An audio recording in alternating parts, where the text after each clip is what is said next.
With us right now, one of our favorite friends, though. Always great to have you with us on. Ethan Baker. He is the mayor for the city of Detroit. Thank you for being with us. Mayor of Troy, Ronnie. Mayor of Troy, not Detroit. You just said it. Detroit. Sorry. Oh my God. I will tell you, Ethan, you're much happier if you're on the back end of a conversation I'm having with you as the mayor of Troy than the mayor of Detroit. I agree. I agree. But I gotta say, I'm happy to be a little late to start because Ellis was a great guest at the Detroit Crime Commission. I mean, what they do for our region as a whole is amazing. And you heard him talk a little bit about even their involvement in some issues in Troy as it related to massage parlor, and they knew about it, a secondary place that the Troy PD didn't even know at the time. So I mean, fantastic guest. Happy to start a little late because of someone like him. So well, it's great to have you. Can I tell you a secret? Sure, I'm looking forward. So I've never met you in person, but I think you're tall, right? I'm like 6'1". Yeah, I'm 6'1". Okay, I'm 5'11" and a half. Oh. And so I'm probably going to make people not so happy, but I'm going to tell you a little secret about what I used to do is Mayor Duggan and I, when I was at Channel 7, we used to have some issues, not issues. I always respect our elected leaders. However, I questioned him a lot. And so he liked to call my bosses at the end of every day and complain about me. Well, I didn't like that. So what I would do is when I knew I was going to have an interview with him, I'm already 5'11" and a half. I know where you're going with this, Ronnie. I would wear heels. So I would be like 6'3" when I would interview Mayor Duggan. I'm like, okay. Yeah, you know what? Whatever it takes. Tells you the media is playing a bigger role in our information than people realize. Just by that story right there, see that power position that you were putting yourself in. I got to tell you, I struggle. You're 5'11". My daughter, who's 14, just turned 14. She's already 5'8", which feels really tall when I'm used to it. I still think of her as a little baby. So I mean, but it's I think tall girls are great. Own it. I hope you own your height because not everybody does. Look, you are what you are. People are like, how tall are you? And instead, I refuse to say I'm 6 feet. So I say I'm 5'11" and a half. But I will say I love how you transition that conversation as well away from politics with Mayor Duggan. Trust me, he understands. This is no secret in the game. Listen, actually, I will say all respect to Mayor of Detroit. That's not an easy mayor to be. I feel like in many ways I have Troy's a much different city, obviously, but when you're out in the arena and you're dealing with a city with as many issues, good and bad, as the city of Detroit does, I cut a lot of slack to Mayor Duggan. So I'll give him that for sure. And we appreciate all public servants because we know how hard it is. It's hard work. I mean, you know that. Even all the people you've seen interviewed and questioned, you said before, you have a lot of respect for the elected officials. But it's one that's willing to at least answer the questions, I think, are the good ones. So I will say, right, 100%, 100%. And I would never be able to run for office because I don't have the patience that it requires for people such as yourself and others in elected office, because I really do think that people don't grasp in today's society the impact that it has not just on you, but also your family members as well. And while they see the face of politics, they don't understand what goes into politics as well. But there really is a huge sacrifice. And you do it and other people do it out of the spirit of trying to help their communities and make their communities better. And we appreciate that. What we don't appreciate is some governments that don't have the lack of transparency, because I will say today, in today's day and age, it's okay to say, hey, I screwed up, or this was my decision making. And I think that's really even more so what your constituents are looking for. They want people to understand that you're real. You're not a politician. You're just one of us. Well, sure. I think that some of our best leaders over the generations have been the ones that show a human side, and that human side often shows, mistakes and some fault. And yet, we don't want our leaders to be constantly making mistakes or constantly talking about what a bad job they're doing. So there is a balancing act. I appreciate you mentioning family and the sacrifice for them. And obviously my wife and I, we look very serious. I have 3 young kids. My oldest is 14, my youngest is 9. And so they've been kind of going through, my 9-year-old doesn't really, she was 4 when I got elected to city council. So she really doesn't know any different, but there's a lot of good that can come from that because you can open them up to ways of service and just opening their eyes to a lot of different things. But my 14-year-old now, she's getting involved in social media, and sometimes people write not nice things on Twitter about me, as they do all of us, right? And so that's a tough thing too. Trying to control all that can be really tough. But and what you have to teach her, don't read the comments, right? Oh, listen, Ronnie, I had an op-ed run in the Washington Post yesterday,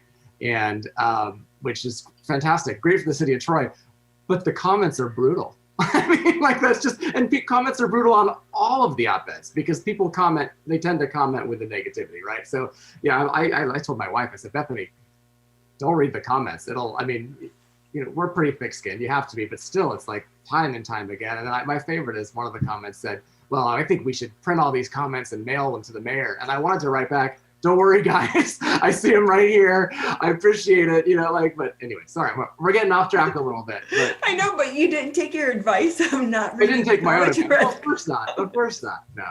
I mean, listen, the thing is, even in the negative comments, some were unfounded. Some have some really good points, and they open up your mind to a different perspective. And being, I think, a good, elected official and public servant is about listening to not just your own choir and your own, bubble, but people outside who may have a very divergent and very negative or cynical opinion. But there's always something you can glean from that, I think, that makes you a better leader and makes you look at things in a different way, even if your ultimate position doesn't change. But listen, I don't like it. No one likes to have, insults hurled at them. I don't know how these national leaders, frankly, deal with it. When I think about whether it's the president or some of the more famous senators, they're just taking heat nonstop online. They bring a lot of it on themselves, obviously, but it's tough. It's a weird world we live in, and we kind of need to recognize that this is what we have, and this is the system we're in. Social media is not going anywhere. People's opinions aren't going anywhere, so we're going to have to learn to kind of coexist with some of that. We'll see. Meanwhile, keep my kids from looking too much. It can be dramatic. But the beautiful thing with that is there is a lesson in there as well. And our elected leaders survive because they don't read the comments. They have aides that do that for them. But on the backside of that, it's just what you said. I mean, there's a difference between being like offering advice, but just being negative. When people, I will tell you, as someone who's been a member of the media, I don't know how many times, I don't know if you notice, well, you don't, because you're only seeing me, but I'm not a size 0. I'm not your typical broadcast media person. I've been called a transvestite. I've been called a man. I've been called fat. I've been called so many things. And the thing that you learn from those situations is you appreciate the freedom of speech. And I love the freedom of speech. And sometimes when I'm bothered to respond to people like that, because it bugs you, right? I mean, you're a chick and they're calling you a transvestite because you're chasing down illegal dumpers or illegal scrappers. How about brave, courageous? Right. Right? I mean, I could think of a lot better adjectives, frankly. I mean, absolutely. How about kick ass? Can I say that? I mean, I don't know, right? I mean, that's awesome. That's great stuff. But the beautiful thing of that is I look at these people, and at first I was so offended, but my husband taught me something. He goes, I don't look at the comments or I don't read the reviews, because then I'm giving the person positive or negative. That's his big thing. He's like, you got to give the same weight to people who are saying positive things to you. And this is, really a testament to our elected leaders too. You can't just surround yourself with yes people. You need some of those negative comments to put you on a right track, or at least open your mind to different situations or thoughts.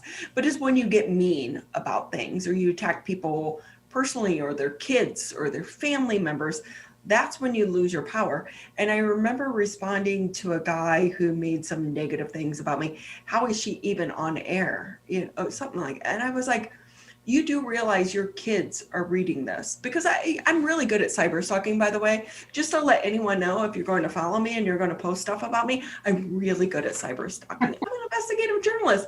I'm really good, who also used to work for a federal law enforcement agency. I'm really good. So it's more about what you're saying about yourself and the message you're sending to the people that know you than what you're saying about me. And is that the message that you want to give to your kids or to the people that you love about who you are as a person?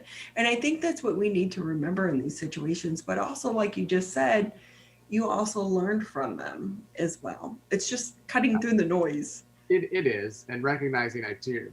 Whatever I write back, if I write back something too quickly, it's there forever now. I mean, and that that's a scary thing. And trying to teach kids that, I think, is really really important. But it I do love the lessons you get from it, and I've had some constructive comments actually that I have taken to heart and really been able to and have a little bit of a dialogue. And that's the hard thing for me is as a city politician and we're out there door knocking campaigns and all that. I love the one-on-one interaction with people. So I wish I could go to all of these hundreds of comments on Twitter and talk to each of these people specifically, because I think we could probably see eye to eye on some things that would make things a little better. But neither of us have the time to do that. And so you kind of, it's unfortunate to see things just kind of to go out there and there they stay and you move on. I mean, the other good aspect of it is news moves so fast these days that what people are talking about, at the beginning of the segment, they're no longer talking about, right? So that helps a little bit, but it's an amazing country we live in with the things we're allowed to say and the ability we have to get our words out there. But it also is,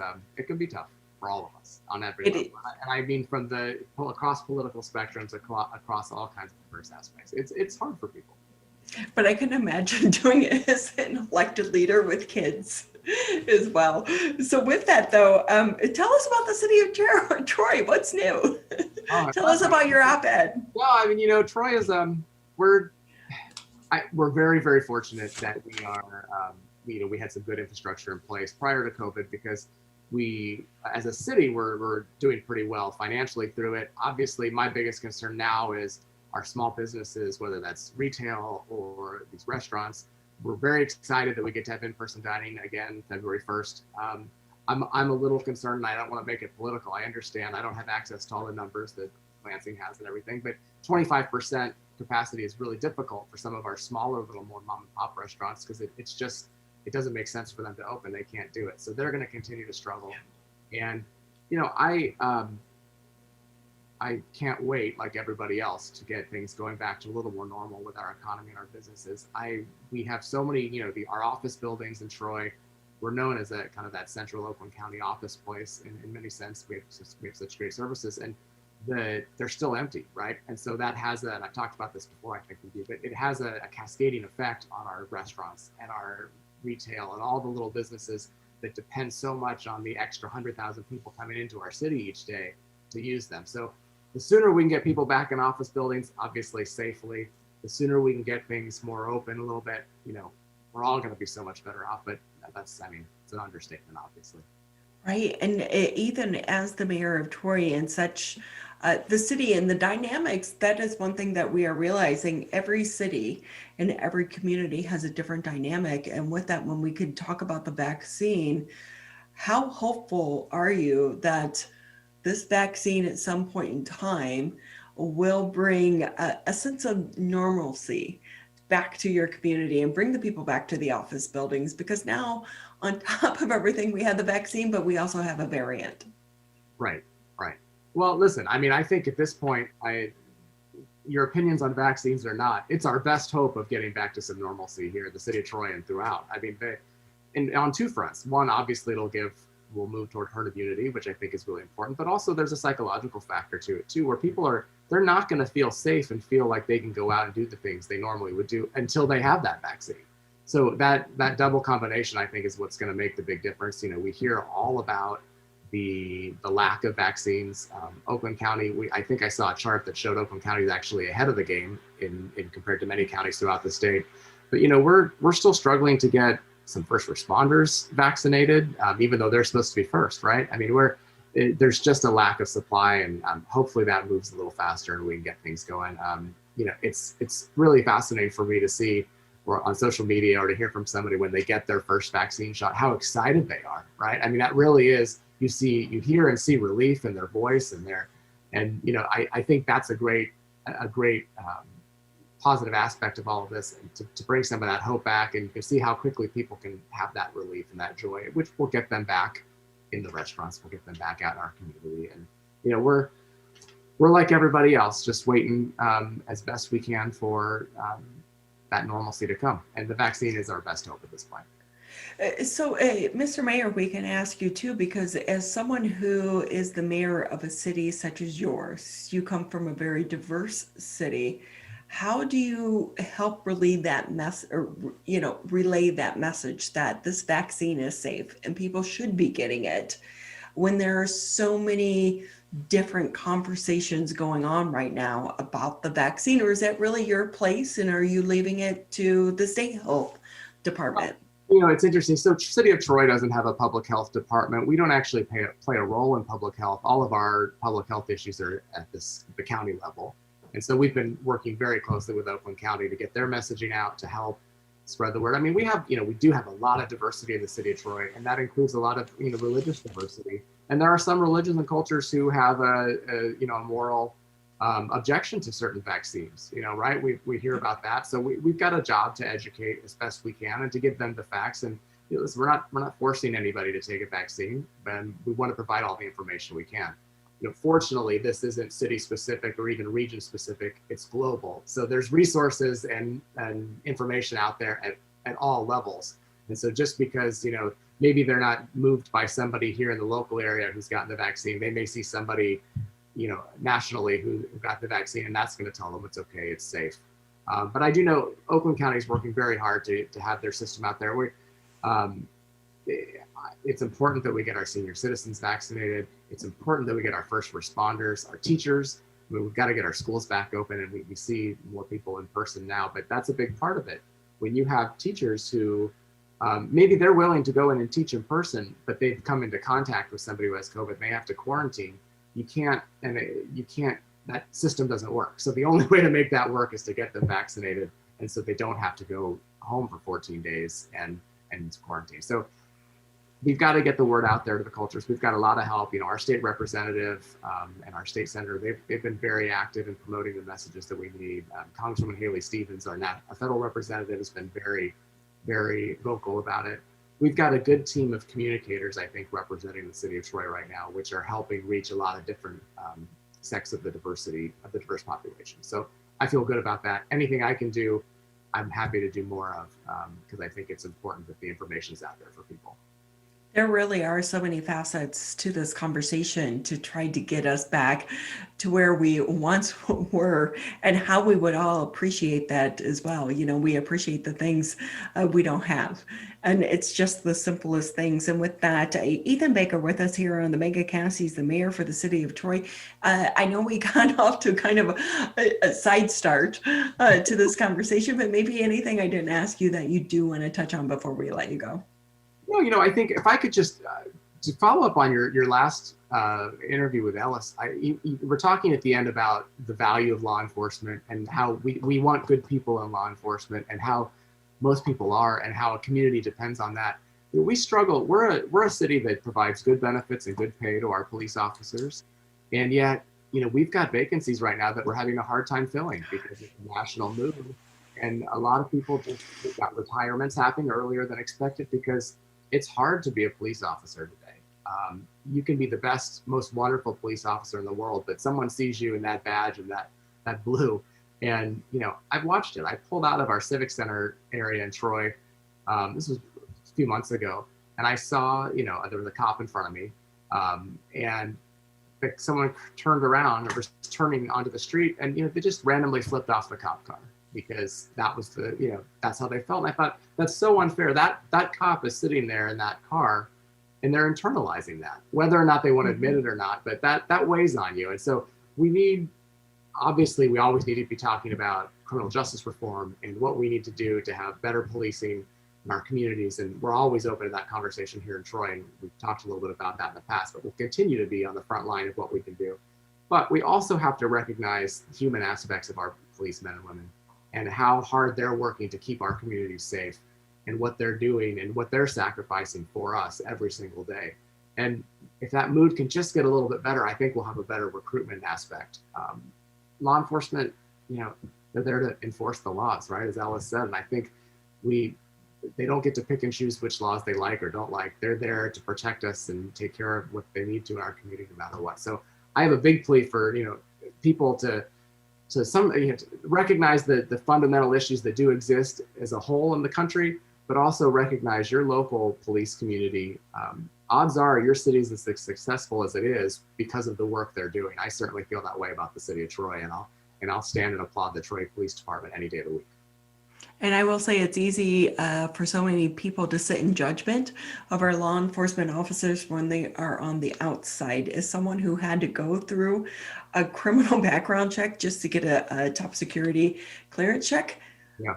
is amazing. But I was just as a civilian going through that. I couldn't imagine what these law enforcement agencies that are going, or officers are going through to not only get that clearance, but also to live on the streets each and every day and to do what they're doing. And so we do say that this is a community problem and a law enforcement problem, and we don't fix it, and we don't have these conversations, and we don't work together. But we also appreciate having people such as yourself, an elected leader that's willing to address these conversations, but also to lead our country, but also the city of Troy. Because I will tell you, I don't know how this happened. I seem to have lost my UGG slippers. They are my favorite. I'm telling you, if any guy out there, if you want to make your wife happy coming up for this Valentine's Day, get her some UGG slippers. So I lost my UGG slippers. You go to Somerset. It's our favorite place there in the city of Troy. It was packed. So there is still good news, and people seem to still be shopping in the city of Troy. You know, only you, Ronnie, could take it from police issues and reform to Somerset. And you do it every time. So I got to hand it to you. Well done. I was wondering how you were going to work it in the time we had left, but no, you're absolutely right. I mean, UGG slippers they're a great gift, number one, especially this time of year. But number two, Somerset's thriving. It continues to thrive, and they've taken great precautions to make sure you're having a safe experience. And, you know, but it always depends on not just the stores and the Somerset as a whole, but us as individuals. You know, we've got to be willing to deal with the temporary restrictions we have on there. We've got to wear our masks. We've got to sanitize. We've got to keep the social distance lines, and we've got to be prepared to wait outside of our favorite store sometimes, because those are the rules that are put in place, and we have to follow them. And if we want to keep Somerset open for all of us, we've got to follow those rules in the meantime. So. It's about supporting our local stores, our local malls, because we need people to continue to be employed throughout this pandemic. Because while we have hope and we think we're on the backside, we're still a long way from getting back to where we once were. That's right. That's right. Well, Mr. Mayor, thank you so much for your time. It's great having you with us, and thank you for putting up with me as well.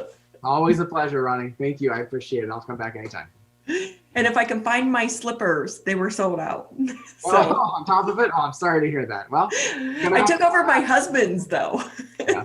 But his are way too big, and I'm shuffling through, and they're not cute. They're brown. Mine are pink. Oh, Ronnie. All right. You're like, where do I leave that conversation? All right. This is a hard news segment. I see. All right.